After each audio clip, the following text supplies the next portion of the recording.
muito chateado, porque eu comecei a gravar esse vídeo. Sorte que eu tava na primeira página ainda, e aí eu vi que tava sem áudio, e aí eu vou ter que começar de novo. Mas o que importa é que eu sou o Luca Beliato, e aqui no Traz Sua Visão, normalmente eu trago a minha visão, as minhas reflexões sobre os animes, mangás e obras que eu gosto no geral. E hoje a gente vai analisar o capítulo 1160 de One Piece. Relembrando um pouquinho do 1159, a gente teve coisas como o Harold ajudando o Shebeck pela última vez, a revelação do verdadeiro nome de Rox de Shebeck, que não é Rox de Shebeck, é Dave de Shebeck, herdeiro direto de Dave Jones. Por isso que ele bota medo em todo mundo, que ele é descendente de um dos maiores piratas que já existiram. E também no 1159 a gente teve a junção de todas as peças pro incidente de God Valley, inclusive Monkey D. Dragon, que é uma coisa que a gente não sabia e que pra mim, pelo menos, foi uma baita revelação. Inclusive é ele que salva o Shanks e o Shenrock depois do Garlin, a ex-mulher dele, né? Começamos diretamente com a história de capa de Yamato, onde nosso querido ex-tripulante, ou ex-possível tripulante do Chapéus de Palha, chega de volta à capital das flores e visita o santuário feito pra honrar Kozuki Oden. Mas como não tem mais nada interessante além disso, vamos seguir direto pra história, onde a gente começa exatamente de onde paramos na semana passada, que é a revelação que a família Dave está em God Valley. E aí temos o alvoroço dos Tenryubitos, a revelação do rosto da mãe do Teach, e falando no Teach, mostra como ele tem medo dos dragões celestiais, porque ali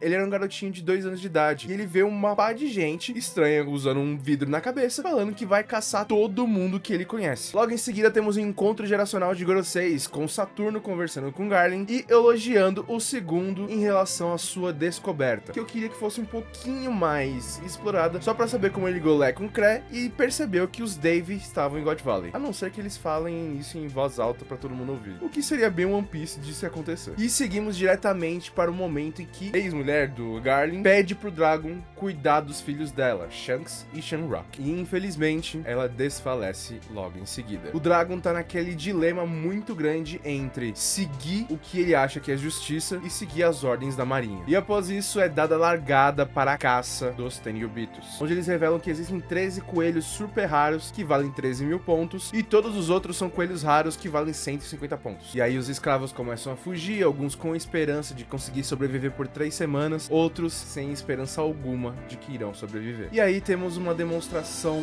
absoluta de toda a crueldade dos Tenryubitos, de todo o sadismo dessas pessoas, enquanto eles caçam seres humanos como se não fossem nada. Eles não têm nenhum tipo de empatia, eles não têm nenhum tipo de sentimento sobre aquelas pessoas que eles estão caçando e matando. E aí acontece uma coisa que a gente já sabia, que a família Fingarland já toma a dianteira. Sabíamos também pelo primeiro flashback de God Valley que o Garlin, ele teve algumas penalizações porque ele começou a caçar um pouquinho antes dos outros. E mesmo assim ele estava na frente de todos. Temos a confirmação de que realmente a Gunka é da família Meimaia e aparentemente os Tenryubitos têm certeza que o Garlin vai ganhar essa caçada. Alguns já falam que a Shaki já é a nova esposa dele, outros simplesmente estão torcendo loucamente pelo Garlin. E aí vemos os Sommers, a Sunny torturando uma criança que está em cima de uma árvore, enquanto o pai dessa criança tenta salvá-la, mas nenhum dos dois sobrevive. Enquanto isso, o Dragon percebe toda a destruição, o genocídio que os Tenryubitos estão causando e ele se sente mal. Ele não quer fazer isso, mas ele sabe que se ele for contra o que tá acontecendo, todo o esquadrão dele vai ser morto. Então ele tá realmente num dilema moral muito forte. E logo em seguida o Dragon encontra um dragão celestial que encontra aquela reunião que a gente vê no flashback do Kuma, que é Ivankov, a Jeanne, o Kuma e alguns escravos. Ele tá mirando diretamente no Kuma e sem perceber, sem nem prestar atenção no que fez, Dragon atira nesse dragão celestial e salva o nosso bucaneiro favorito. Tudo isso porque ele vê que aquelas crianças ainda têm esperança de sobreviver, esperança de seguir a vida. E nem deles sabe nesse momento, mas eles vão formar o exército mais perigoso do mundo. E logo após isso, a caçada continua com a chegada do bando dos Rocks, dos Piratas Rocks. E aí a gente tem uma reinterpretação da chegada dos Piratas Rocks, mostrando finalmente a cara do Shebeck e o que ele fala na hora de invadir a ilha. Logicamente, ele não revela seus verdadeiros planos de salvar a mulher e o filho, mas ele fala para sua tripulação que existem diversos tesouros e Akumas no Mi, além da Shaki, como recompensa para essa invasão. Então ele fala que assim que eles voltarem para Hachinosu, eles vão dividir esse tesouro. E ali, todos os membros da tripulação presentes revelam suas intenções. Alguns querem a Shaki, o Barba Branca só quer resgatar a mulher e ficar de boa, mas ele fala que se ela se apaixonar por ele não tem problema, ele não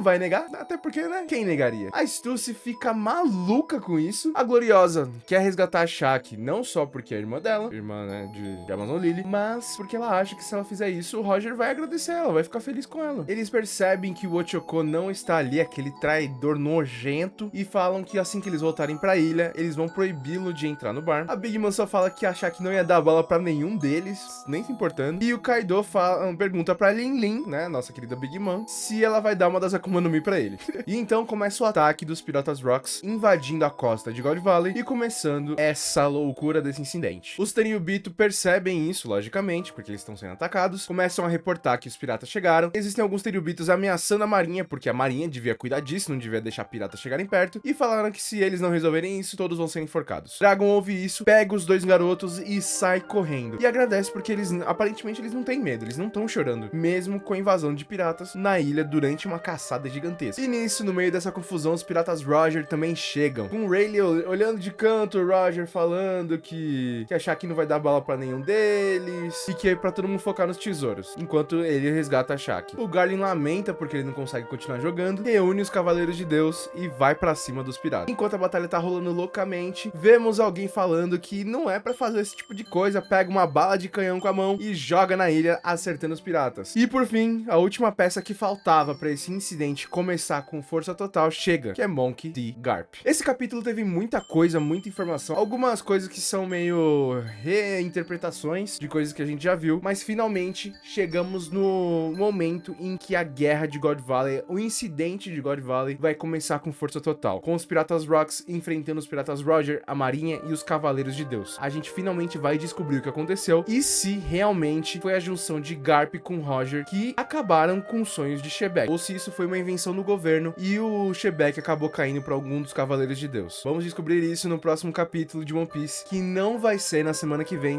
estará em pausa, mas tem muita coisa pra acontecer, muitas teorias começando a surgir. Enfim, esse capítulo não teve coisas tão novas assim pra gente, teve alguns momentos muito novos, por exemplo, o Dragon finalmente agindo contra os Tenryubitos, atirando em um deles, ou seja, Dragon é inimigo do mundo porque ele matou um Tenryubito. Mostra o momento em que ele fica sabendo da existência de Vankov, de Jinny e de Kuma, os três que fariam a junção, a união do maior exército do mundo, o exército revolucionário. Então, como eu disse no vídeo passado, é a junção de todas as peças mais importantes do mundo em um único incidente. Esse incidente vai mostrar o porquê da história de One Piece ser da forma que é no momento e tudo que vai acontecer daqui pra frente. Eu tô muito ansioso pelo próximo capítulo.